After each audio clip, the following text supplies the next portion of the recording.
आज सकाळपासूनच थोडीशी प्रकृती खालवलेली आहे. आज उपोषणाचा 4था दिवस आहे.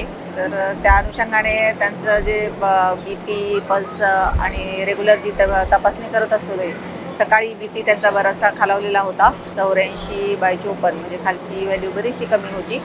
त्याच्यानंतर परत एकदा आता ब्लड शुगर आपली रक्तातली त्याची बघण्यात आली.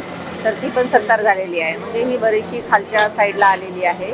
तर त्याच्यासाठी त्यांना उपचाराची अत्यंत आवश्यकता आहे. आम्ही वारंवार त्यांना विनंती करतोय. सगळी आमची डॉक्टरांची टीम आहे, फिजिशियन आहेत, एक्सपर्ट आहेत, सिव्हिल सर्जन साईडची त्यांच्याकडची पण टीम आलेली आहे आणि आमचे वैद्यकीय अधिकारी इथं 24 तास उपलब्ध आहेत.